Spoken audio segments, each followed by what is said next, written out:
report that said that Carey Price might return to play by next Tuesday versus the Florida Panthers. Therrien said that Price is not It's at 40%. okay, we'll leave it alone. Including the likelihood of him seeing game action any time in the near future. John Luke, TSN, Broussard, Quebec. When he's healthy, which is pretty much always, he has been effective, especially in his last 4 years of his 6-year career. He has 159 assists and 201 points over the past 4 seasons, which rank just second, both those two, to Erik Karlsson among defensemen. Most notably, his Ironman streak will end at 273 regular season games tomorrow night. PK goal, PP goals.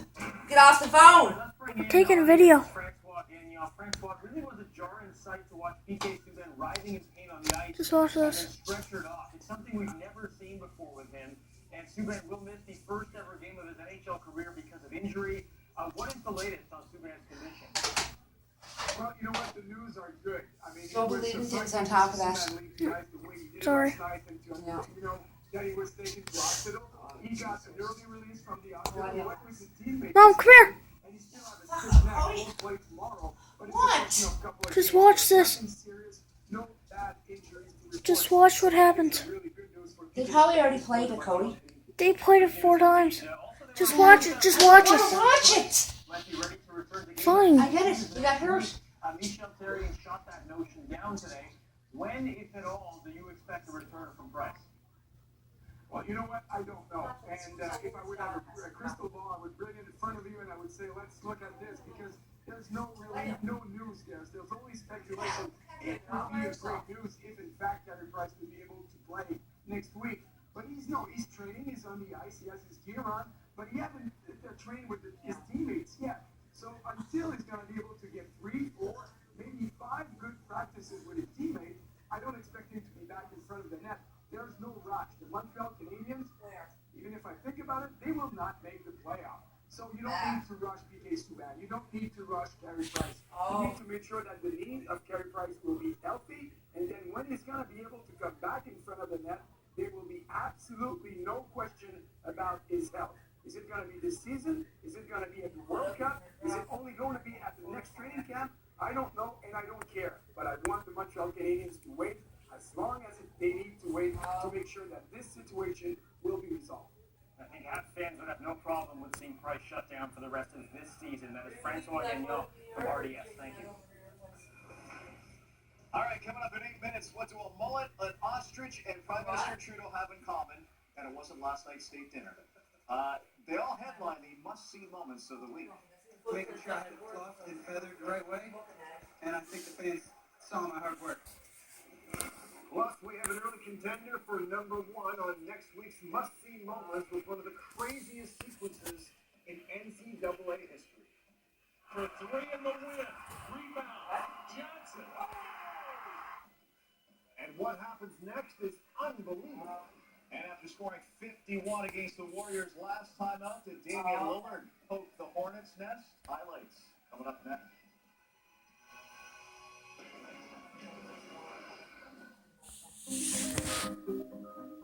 Damian Lillard takes it personally when he plays Steph Curry. Damian Lillard was not named an All-Star. The E-Man has a little something to say about that. Lillard, two-point winning opportunity. He's taking a page out of Steph Curry's book. He's getting 40. He has outscored the Warriors in his quarter. He's going to get that career high. There it is. Damian Lillard with 51. They're a great team, but tonight we just had it. Well, 2 weeks ago, Damian Lillard had a career-high 51 points as the Oakland native single-handedly stopped the Warriors' 11-game winning streak. And after dominating the league's most dominant team, Lillard was primed to put their 50-game regular season home winning streak to the test tonight. And if you think that career-high 51 was a fluke, he had another 50-point game just last week against the Raptors. Steph Curry and Damian Lillard were 1 and 3 respectively in three-point shooting. 4.5 minutes in, Lillard hits the deep 3 over Andrew Bogut. He had 5 in the quarter. After missing his first 3 shots, Curry heating up, stepping back for his third 3 of the quarter. A minute later, Curry from the other side, nothing but net, and Curry just keeps the hot hand going. Ridiculous double crossover on Lillard, and then he goes high off the glass. The Warriors backcourt outscores the Blazers backcourt 30-8 in the frame. In the second, plays out. Quick three off the pass from Draymond Green. He's 6 of 8 from behind the arc. Steve Kerr, loving the movement. 81-61 at the half. Right back in here. You see quarterfinals. Number 5, UConn. Number 4, Cincinnati. Pick it up. Double OT. UConn down 2. Jalen Adams gets the lay-in to fall. Ties it up to 6 seconds. This one needed triple OT. Huskies would likely need to win and have a chance of making the tournament. 9 seconds. Triple OT. Tied at 85. Cue the madness for 3 in the win. Rebound. Johnson. Oh! Johnson has hit 2 enormous threes. This one's good if they go. Oh, are you kidding me? Are you kidding? Kevin Johnson hits the deep 3 with less than a second remaining. Bearcats celebrating, thinking they've won the game, but with 8 seconds left, Adams comes up with the unbelievable shot to tie it at 88. 2 insane plays, less than a second. We're off to a 4th overtime. So much basketball, so much drama. Cincinnati on the attack. Anita Bremer comes up, down low, massive block. Other end, UConn pulls away. Daniel Hamilton gets a tough runner to drop the Huskies. Win a wild one, 104-97. Post-game, the focus was on the shot. Was that the best game you've ever been part of? That was the best game, longest game I've ever been part of. You gotta tell me. 8/10 of a second, they make that shot. You didn't bury your head. They inbounded the ball. What was going through your mind?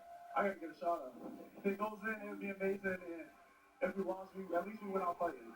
I feel bad. But they played a great game. It's always a tough game playing them. We lost them twice, so we had to get one back. Big Ten quarterfinals from Indianapolis, Michigan, and Indiana. Wolverines need a win to keep their turning hopes alive. Final minute of the second half. Hoosiers by 3. Duncan Robinson nails the 3 ball. That was Michigan's first 3 of the half. It's a tie game. Other end, Indiana turns it over. Michigan ball, and just seconds later. Tied at 69. Michigan needs to win for the NCAA tournament hopes. Trying to get a deal in Washington. Heels out switch. 1-2. Push the 3.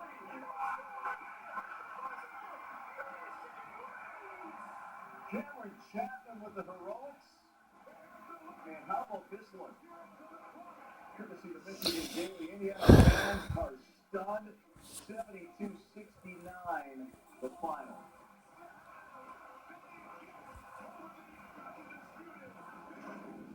And happening now for the Calgary, Dennis Weidman leading the media post-game. First and foremost, I just want to wish Donnie Henderson a speedy recovery. I realize that he's still working through his injuries and trying to make his way back, and I hope to see him out here back on the ice as soon as possible. As far as the ruling goes, I'm happy that it was reduced to 10 games, but I still maintain that it was completely accidental, and I had no intent on hitting Donnie at all. As far as the process goes, I know it was a bit of a longer process. I think being it was the first time precedent setting, there was a lot that went into it from both the NHL and the NHLPA. I just hope that going forward, maybe the next time I can move along a little bit quicker. I also would like to thank Flames fans, staff, and the NHLPA for all the support through all this, and I especially want to thank the management, my teammates, and the coaching staff. I know that this was pretty chaotic the last couple of weeks and a bit of a distraction, and I just want to thank them for all the support I got for them. Going forward here, I'm just excited that we're back. I'm back playing. It's good to get a game under my belt tonight. Just going forward here, I think this will be my last comments on this, and I'm just excited to get back and get playing and help the Flames win some games here. Thank you. You guys will go back into our regular routine.